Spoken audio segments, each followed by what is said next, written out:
Balance Druid has been the top of the meters for the majority of this raid tier, and it's one of the biggest picks in Mythic guilds. In today's video, you'll check the talent, gear, rotation for Balance Druids when it comes to raids and Mythic Plus dungeons as well, starting off with the talents.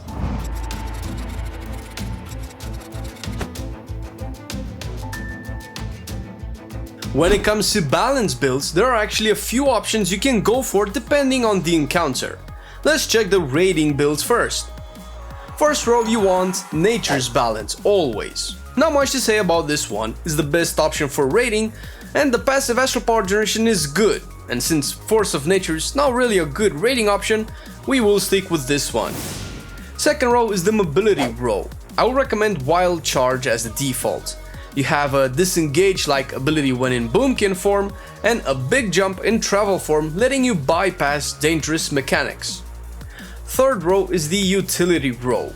Druids are very versatile, and you'll find a few rows like this that don't always contribute to your DPS output, but more so on the general utility you provide to the group. The arguably best one to pick overall is the Restoration Affinity. It provides you with a personal health regen and access to a few healing spells which can make a difference. As a main elemental shaman, I cannot stress how important it is in oh shit situations to do some off healing. You can do it on yourself if you feel you've taken way too much damage. Also, it relieves pressure from your healers and helps you with their mana preservation. Next, another utility row. Told you, this one is based on fights. The two options you go for are either Typhoon or Mass Entanglement. Typhoon is good at depositioning adds and interrupting casts that are not normally interruptible. Mass Entanglement is good for adds like Mechatork bots that nobody damages and they can stay rooted for a very long time. Next up is a row with two options, again, depending on what seems better for you or what encounter you want to do. For pure single target fights with a lot of uptime on the boss, Star-Lord will outshine the rest. It will slightly change how you plan your rotation, but will provide overall more damage. If you want big burst windows and something easier to manage while also being very competitive, take Incarnation. Incarnation is really good on fights with phases where you want a lot of burst, or boss phases where you can time its usage with add spawns and such. Level 90 row brings us two options as well. For single target and cleave fights, take Stellar Flare. For fights with a lot of adds and where you want more AoE damage, take Twin Moons. Last row again comes with two options. Man, balance feels so much better than other DPS specs. Options! Shooting Stars is our first option. This talent makes your Moonfire and Sunfire have a chance to smash the target with a falling star that generates arcane power. The more targets you have dotted, the more the diminishing returns baked into this talent will affect you, making it good in single target cleave or when targets are spread far apart. In all other situations, take Fury of Elune.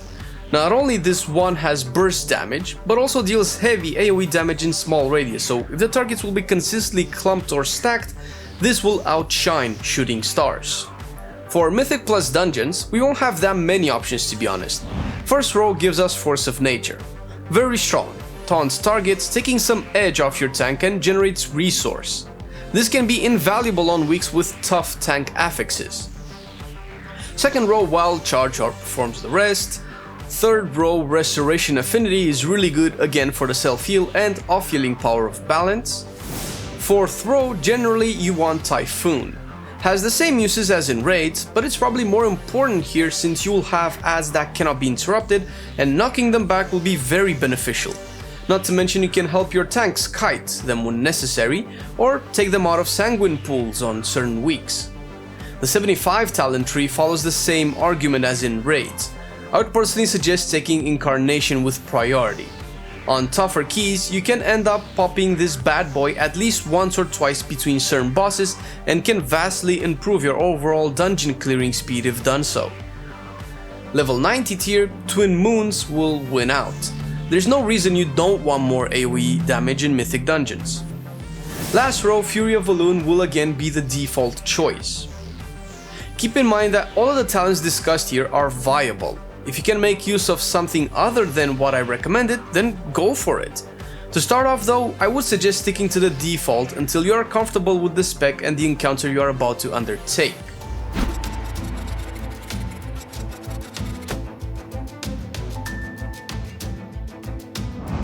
Going forward with this section, I will give you an advice, and really you should keep this advice in mind when watching and reading any guide on the internet. Sim your character. If you're concerned about getting the best items, regardless of what I say or what other people say. Math doesn't lie, except when it tells you can make a career out of it. But with that being said, the basic stat priority for balance starts with intellect, meaning eye level, followed by haste, mastery, crit, and versatility. This exact order will change as you get more gear, and as an example, here's what my stats are looking like at the moment. Eye level is still the best choice, followed by a healthy balance between haste and mastery, it seems. Moving on to trinkets, there are 3 main trinkets you can choose for both raiding and dungeons. Clearly they are not the only good ones, but the reason they are pretty high on the list is simply because they just give big chunks of stats that we are interested in. As such, aim to get Incandescent Sliver from Opulence. As long as you can keep the stacks up high, this bad boy is one of the best caster trinkets in the game. Another one also dropping from the raid, specifically from Conclave, is Crest of Paku. Last on the list is Ignition Mage's Fuse that drops from Tol Dagor. Lastly, the Azerite traits. Some of the best resources out there that you can use for the rest of the expansion at least are bloodmallet.com and herodamage.com.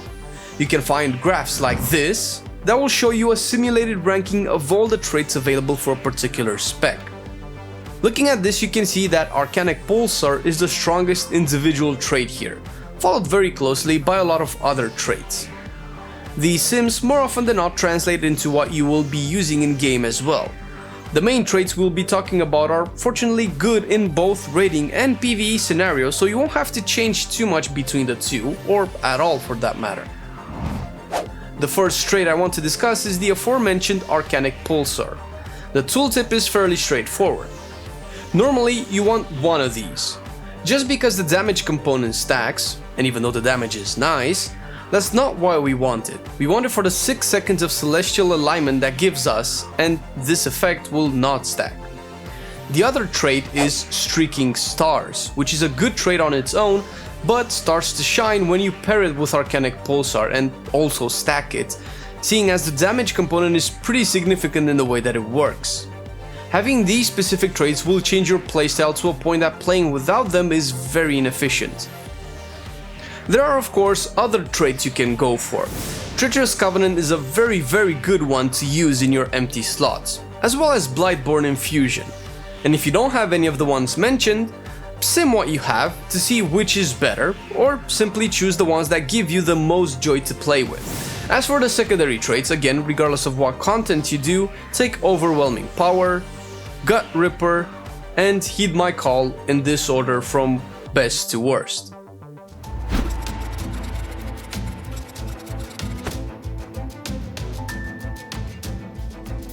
Since we are using talents and traits that change the normal rotation to something closer to an ideal rotation, I will actually give you the basic rotation with the opener and then explain the many things you adjust as you get your traits and talents, so it's easier to follow.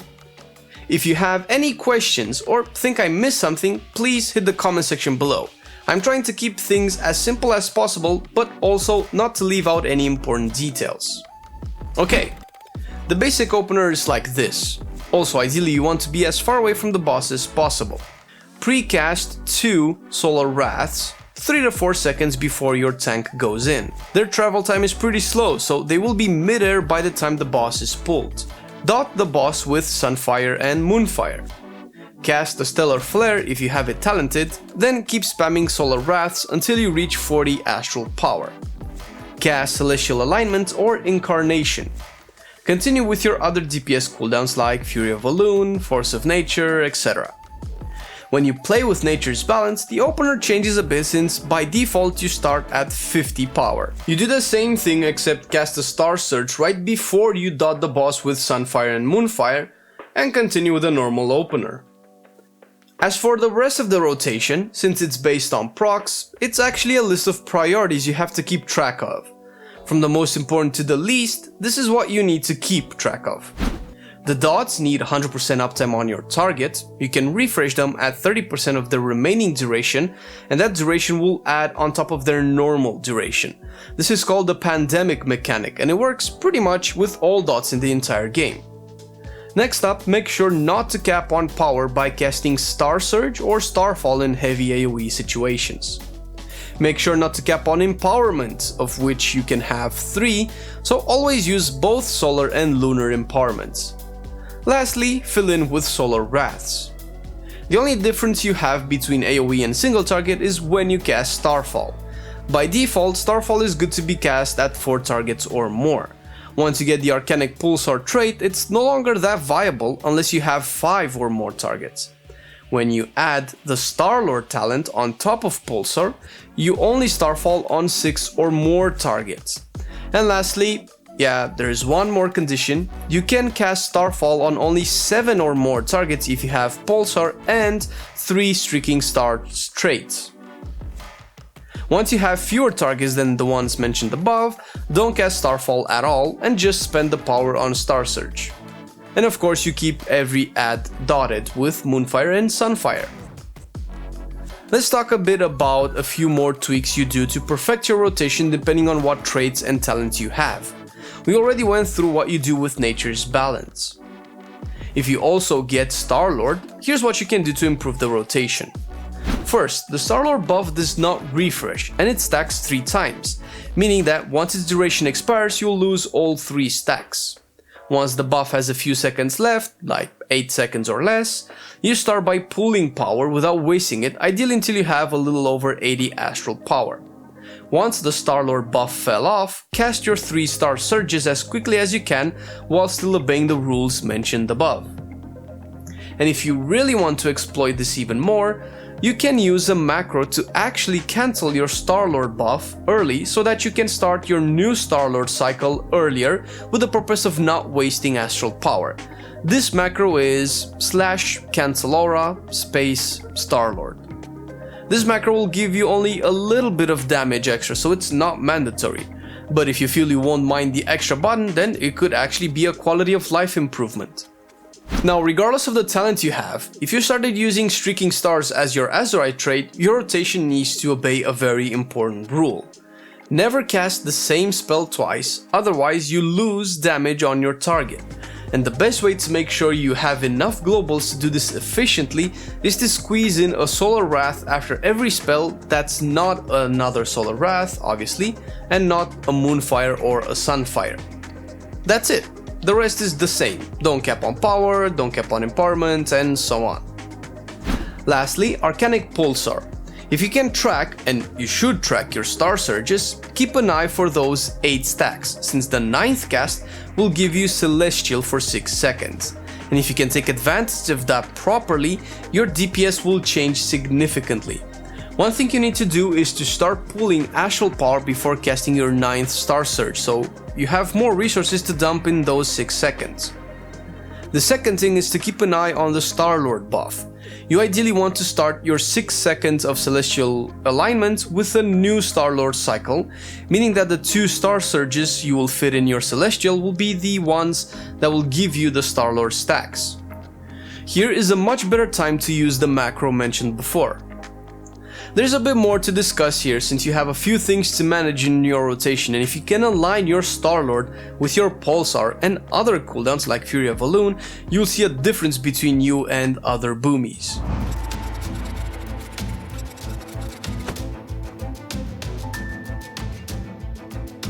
For consumables, if you're simming yourself, use the stats to pick your gems and enchants. Or if you're just following the default stats, then opt for Pact of Haste for rings, and Quick Alzai for sockets.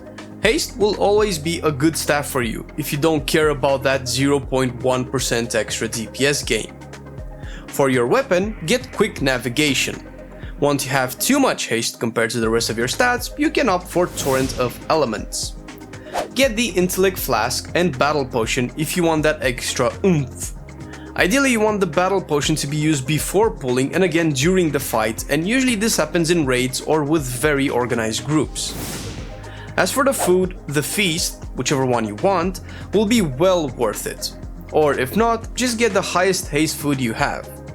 Each of these give little boosts to your stats, but when added together, they will start to make a difference.